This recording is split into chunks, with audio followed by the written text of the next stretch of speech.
B. Collins. Peter B. Collins, news and comment.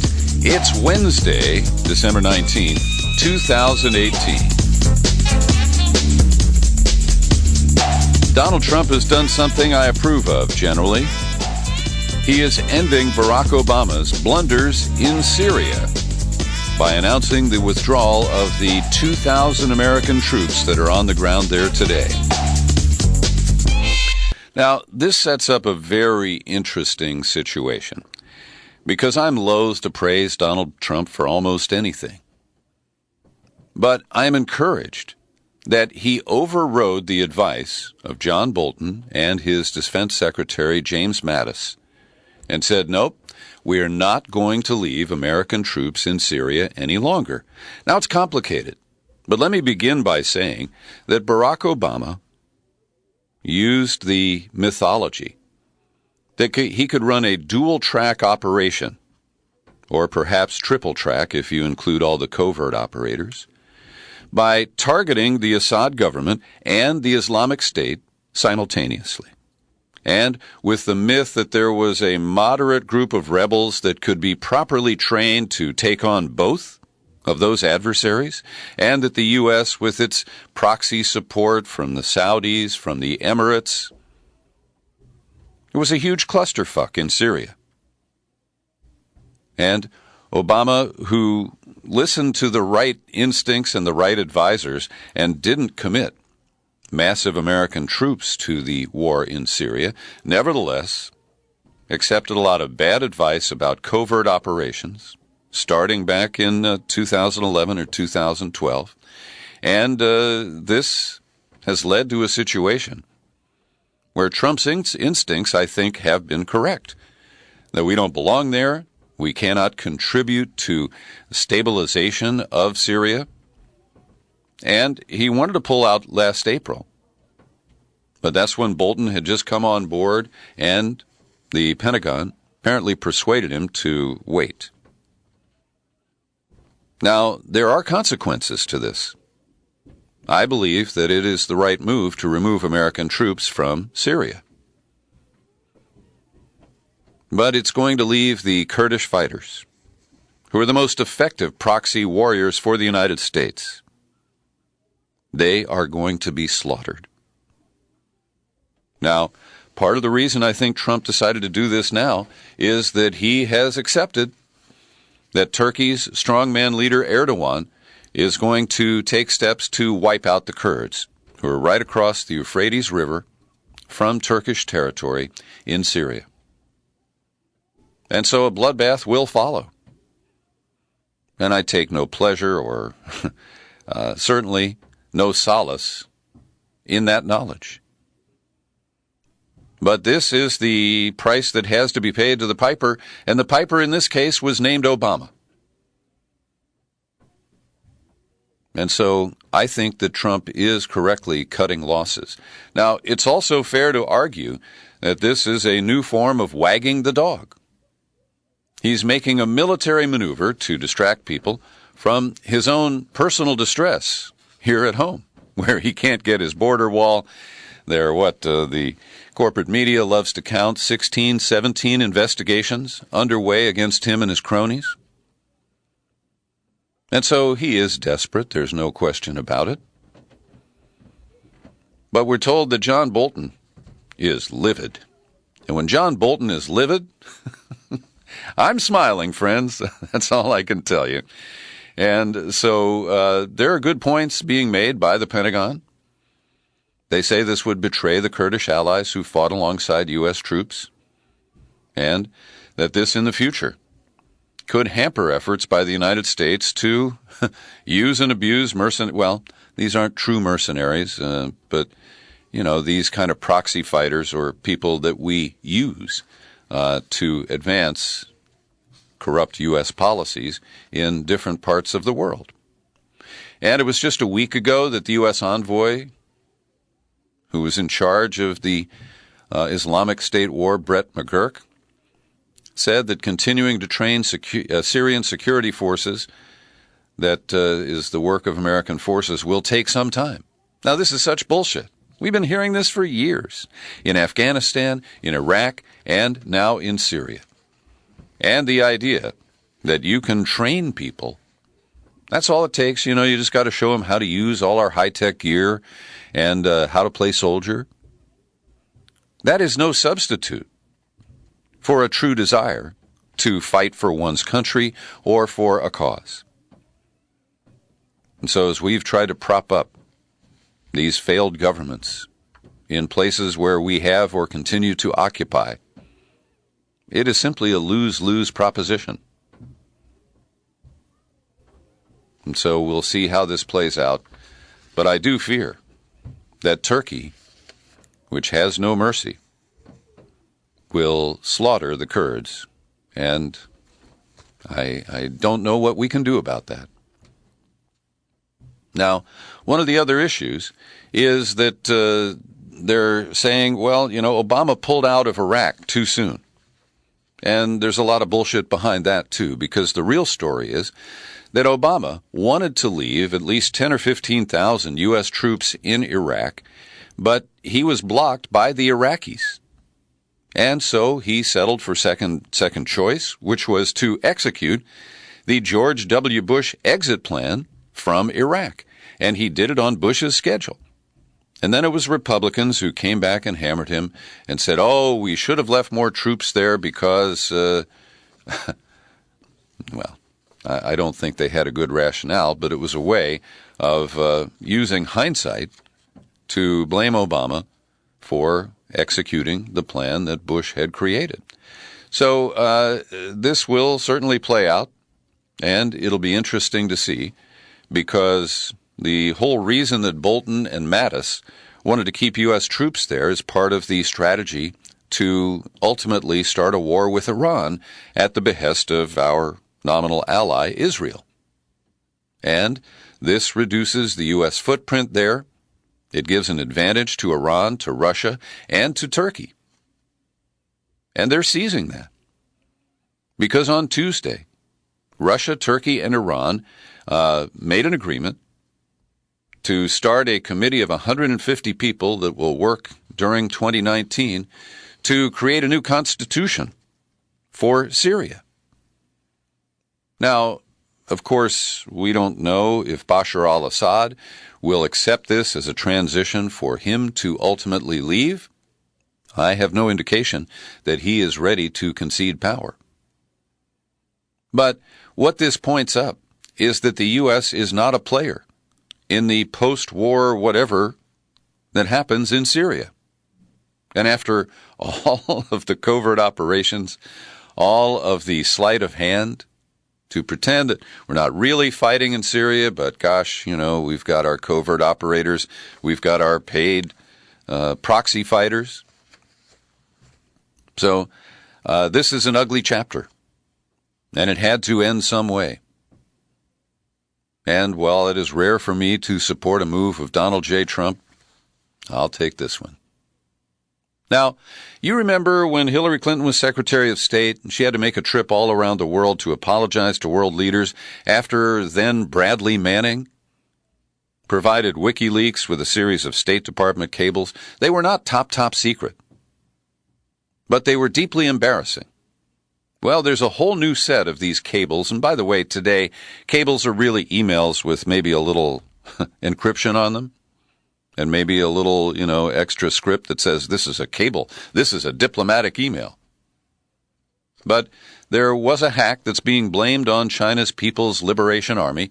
As always, I accept that we don't know who conducts these kinds of hacks, and it very well could be agents of our own government.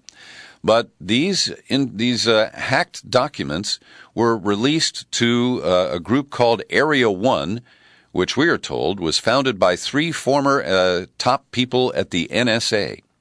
And I haven't heard of them before, but that is the story that the New York Times published today. Now, one of the cables offers an insight into Europe and its efforts to respond to the Trump problem. And here is what is purported to be a cable describing a private meeting this past July between European officials and the president of China, Xi Jinping. And it reads, "The challenge with the U.S. administration was that it never kept its promises. The escalation," and this is about trade and tariffs, "the escalation to $50 billion, then $200 billion, then $500 to $600 billion, affected by additional tariffs, was staggering, and it was unclear from where the U.S. derived these figures. Was there really so much trade? Even U.S. companies were shocked by this approach. The U.S. was inconsistent, turning against the WTO and the Paris Agreement. Obama had convinced Xi Jinping to join the Paris Agreement, but now the U.S. had withdrawn under Trump. U.S. demands were inconsistent, illogical, and would ultimately hurt its own interests." And later, quoting from the same meeting, the diplomat said that Xi vowed that China would not submit to bullying from the United States, even if a trade war hurt everybody. "China is not a backward country anymore," he apparently said. So I find this fascinating. And, of course, hands will be wrung and people will say, TSK, TSK. But, leaks are leaks. And that is the world that we live in. So every day when I finish a podcast, I post it on my website, peterbcollins.com, and through the magic of the software of WordPress, which is what I use to compose the text for the podcast, it is automatically posted on Facebook and Twitter. And by the way, that's about the only activity I do on Twitter. I don't typically tweet in between podcast posts. But for years now, when I put up a post on Facebook, Facebook will send me a little note saying, "Hey, you could boost this post for just $5. Another 1,000 people will see your post, Peter." And so yesterday, when I posted the podcast about Jerry Brown having, oil stains on his legacy, I talked about the death penalty, the advocacy of 6 former governors asking Jerry Brown to commute all of the death penalties in California to life without parole. And Facebook said, "Do you want to boost this post, Peter?" And I said, "Yeah, sure, let's boost it." Then I got a notice back. "Your ad was not approved because your page has not been authorized to run ads related to politics and issues of national importance." Boy, did this piss me off. What is it telling me? If I want to put up a picture of Chloe, or my breakfast, my lunch, my dinner, they were happy to repost that picture of me at 7 years old on Santa's lap. But they're saying that I am not qualified, according to Facebook standards, to post an ad related to politics and issues of national importance. I've been doing it for years. And, it's particularly infuriating that they started this. I didn't go over there and say, I think I'm just going to boost this for the hell of it. They said, "Why don't you?" And I said, "Okay." So I'm now appealing this, and I have no idea if there's a human reading my appeal. I put some tweaks in there just to see. I told them to get their shit together. But I guess this is the crackdown on fake news. And when you couple this with the other 2 stories that I have about Facebook today, I'm ready to give it up. And I'm going to seriously consider that during the holiday break here. David Talbott, who started Salon and is a respected denizen of the Internet, he posted today that he is quietly exploring the launch of a new social media platform that would not have the data collection that is the biggest feature, from Facebook's point of view, of their business model. And I will be watching that carefully. If it takes shape, I'll certainly let you know. But what we are learning is that Facebook gave special preference to companies like Netflix, Spotify, the Royal Bank of Canada. They gave them the ability to read, write, and delete users' private messages.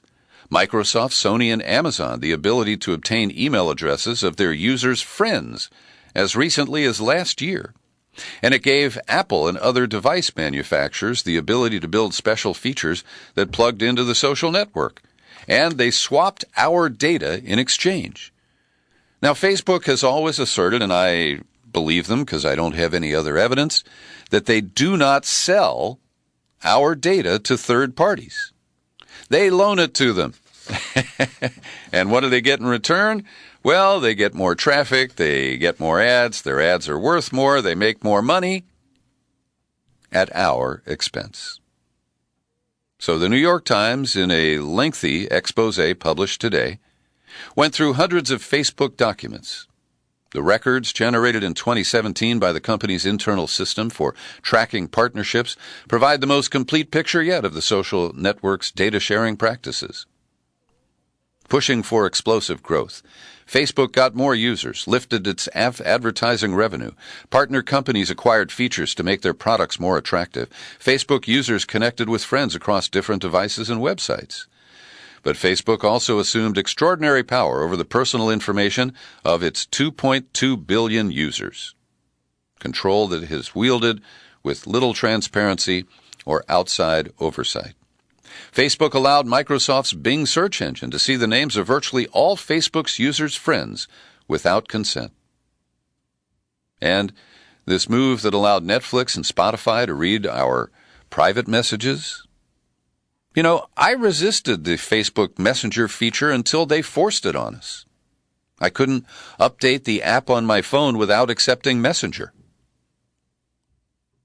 And now we know that information was shared with certain partners of Facebook. Let me know, by the way. I'd appreciate an email from you, or you can post it on Facebook. Tell me if you're ready to jump ship. Have you had enough? I know a lot of people, particularly independent media outlets that were banned by Facebook, who are eagerly looking for an equivalent social media platform. Because it does allow us, usually for free or $5 if you boost it, to reach a lot of people. And it is a great promotional vehicle when we are allowed to use it. Recently, I released a video and audio package about a recent panel discussion conducted here in California about the proposed rollout of 5G wireless. That's the 5th generation of wireless technology. And if you're new to it, check my podcast. Just search 5G at peterbcollins.com. Because in addition to questions about the health and safety issues caused by this powerful leap in wireless technology, the telephone industry, the wireless phone industry, is trying to cram down a new set of rules that give them the power to just install their equipment whenever they want, wherever they want, and dramatically lowers the fees they pay to local government to the tune of about $4 billion nationally per year. So there are very serious concerns on both a business and a health level about 5G. And over the weekend, this is one of those stories I've been trying to find room for. Somebody shared with me that John C. Dvorak, who is a respected tech columnist, and I met him a few years back, he wrote a column at PC Magazine, and it cost him his gig there. This was published August 22nd of 2018. And sometime in the recent past, I don't have the accurate timeline, PC Magazine fired John Dvorak, and they tried to disappear this column. I'm going to link to it. It's available at the Internet Archive, and you can read it for yourself. Some juicy quotes.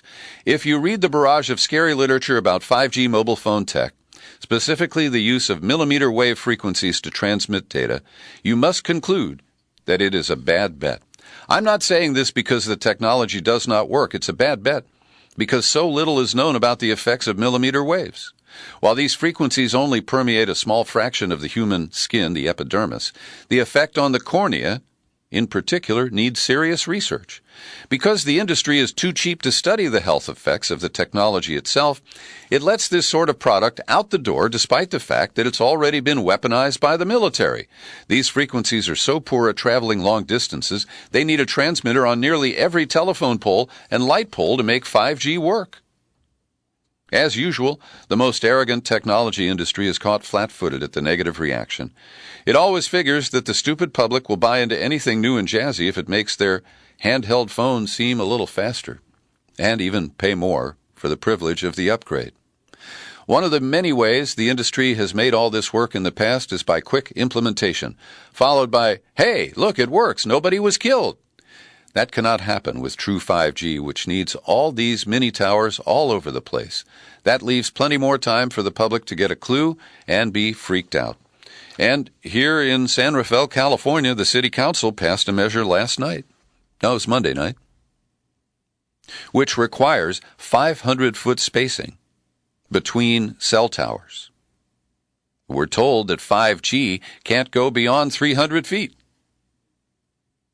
Now, this appears to be kind of an obstruction move, but it's an effort to reassert local control over local control, and I fully support it. So, I often criticize Rachel Maddow for her obsession with Russiagate and the way she excludes coverage of almost every other issue on her hour-long program every night. But I was fascinated, and I give her high marks for her coverage of the aborted Mike Flynn sentencing hearing in federal court in Washington yesterday with the venerable Emmett G. Sullivan presiding. And if you haven't seen it, you can find it online. Rachel spent about 25 minutes reading verbatim quotes from the transcript of the hearing. And I have to say that Judge Sullivan was all over the damn place. He vilified Mike Flynn for selling out. At one point suggested that, or asked if he could be charged with treason, and then he walked that back. He walked back another comment that I'll quote in a moment. But at one point, the judge put the prosecutors, Bob Mueller's finest, on the hot seat because they pointed out that they've indicted two of Flynn's associates for the lobbying for Turkey. But Flynn is not being indicted for that. And I've been asking that all along, ever since I heard about this. Why is Mueller going easy on Flynn about Turkey? That's the real big deal here. Well, Judge Sullivan and I think alike. And I'm not claiming I had any influence on him, okay? I don't have that kind of ego. But he asked them, you've indicted these other two guys, and you're saying I shouldn't give any prison time to Mike Flynn for the turkey trot. And he forced the prosecutor to acknowledge that Flynn could be vulnerable to indictment on that case, but that Bob Mueller's not going to do it. Prosecutors acknowledged that Flynn had helped the government secure an indictment in Northern Virginia against two of his former business associates for violating foreign lobbying rules. Prosecutors said the two men conspired with Turkey in 2016 to pressure the U.S. to expel Fethullah Gulen. And here I will tweak Rachel Maddow. She is afraid of pronouncing difficult names. She never says Fethullah. She occasionally refers to Gulen, but mostly she calls him that guy. Come on, Rachel, you can do it. Fethullah Gulen. Repeat after me. Anyway, the prosecutor acknowledged that although Flynn could have faced additional charges in that case, carrying up to 15 years in prison, he is being treated only as a witness. But then Judge Sullivan went off the rails. His question about treason was way out of bounds, and he should know better. And the judge also made a statement. He got kind of wound up when he was lecturing Flynn, and he accused him of selling out our country by simultaneously working as a foreign agent for Turkey and as Trump's national security advisor. And the prosecutors and Flynn's lawyers acknowledge that he terminated his deal with Turkey in November, although he did take a meeting with some of the key figures in December. But there is no evidence that during the 24 days that he actually served as Trump's national security advisor, that he was working for Turkey. I want to recommend the latest column by Ray McGovern at consortiumnews.com, where he takes on Michael Isikoff. Says Isikoff is cutting his losses at Russian roulette. Now, Isikoff and his buddy David Korn wrote a book called Collusion. And now they are quietly dialing back their claims that there's evidence that Trump colluded with the Russian government to tip the election. Oh, and Ray has some great lingo in here. He notes that in an interview with a friendly radio host, John Ziegler, that Isikoff was forced to admit that the Russiagate investigation is not where a lot of people would like it to be. A lot of people. Commenting on the trove of legal and other documents now available, Isikoff pretty much conceded that he and David Corn were in effect impersonating serious investigative journalists when they published in April 2017 their gripping Russiagate book, Russian Roulette, the Inside Story of Putin's War on America and the Election of Donald Trump. And when Ziegler began with a softball question, would you agree that a lot of what's in the Steele dossier has been at least somewhat vindicated? Isikoff offered one word: no. And what McGovern describes this as is a modified limited hangout, when someone's cover story is blown and some truth needs to be divulged to deflect further inquiry. And Isikoff told Ziegler, and here Ray McGovern uses my phrase without attribution, but I'll go along with it.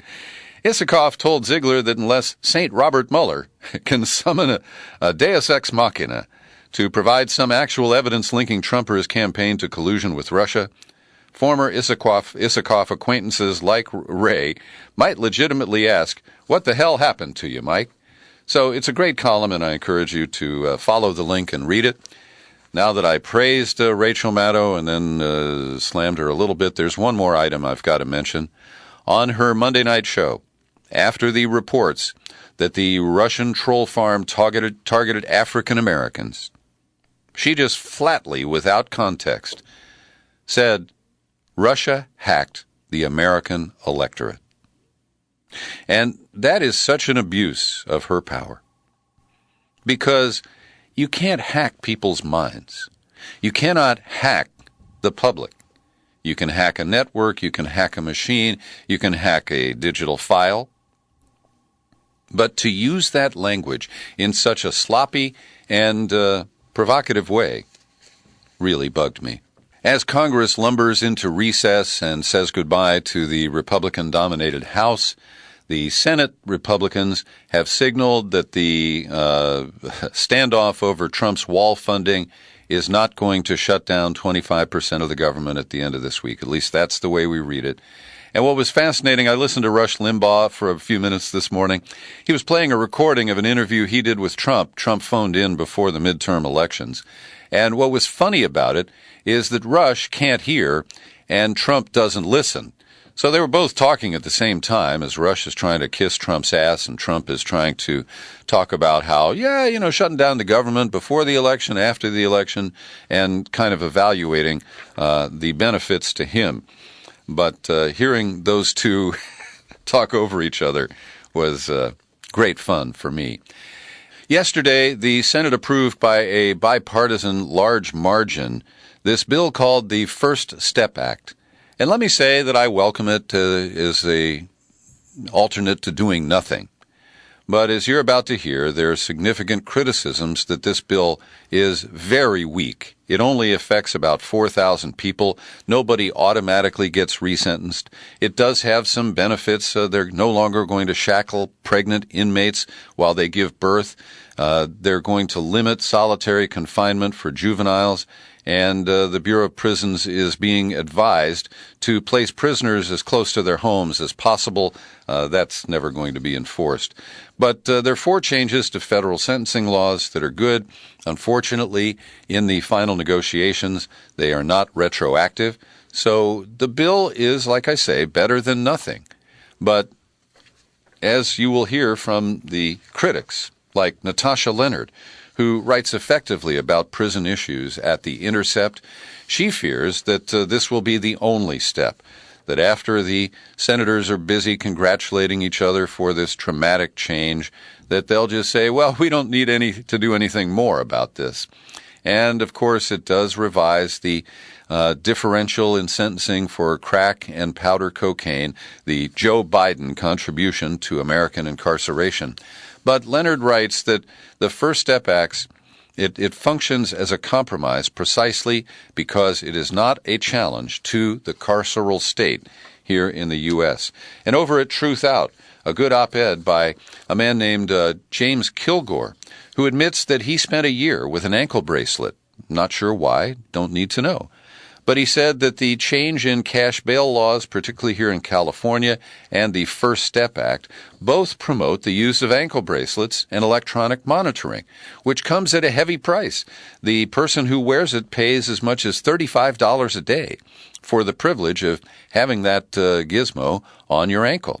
And Kilgore properly argues that this is simply a new form of incarceration, and it deserves to be carefully scrutinized before we expand its use.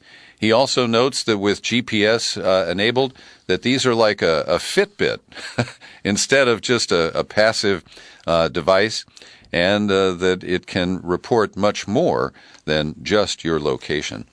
Well, last week I mentioned that the new president of Mexico, AMLO, that was easy, made a proposal for a new Latin American plan to develop the economies so that people won't migrate to the United States. And I am shocked. Yes, I am. That was easy. Because the U.S. government, there's no Trump name on here. This came out of the State Department. We've pledged $5.8 billion in aid and investment to Latin America and $4.8 billion in development aid for southern Mexico.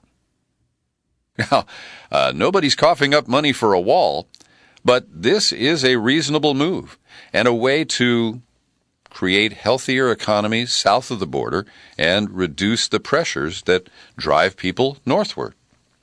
And finally today, I want to update you. Yesterday, I opened the podcast by talking about the op-ed in the New York Times from 6 former governors urging Governor Jerry Brown of California to clear death row before he retires. And I mentioned, and let me say that I got it right, except about the origins. I mentioned that California law does not permit the governor to act unilaterally on pardons and commutations. And I attributed this to a recent change in the law due to a voter ballot initiative. That part was wrong.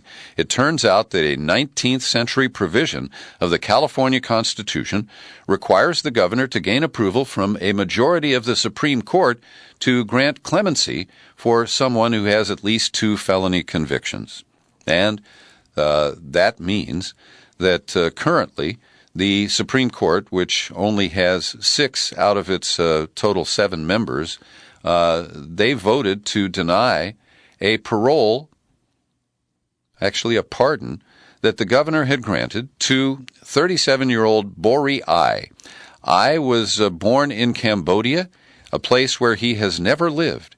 Actually, he was born in a refugee camp after his parents fled Cambodia.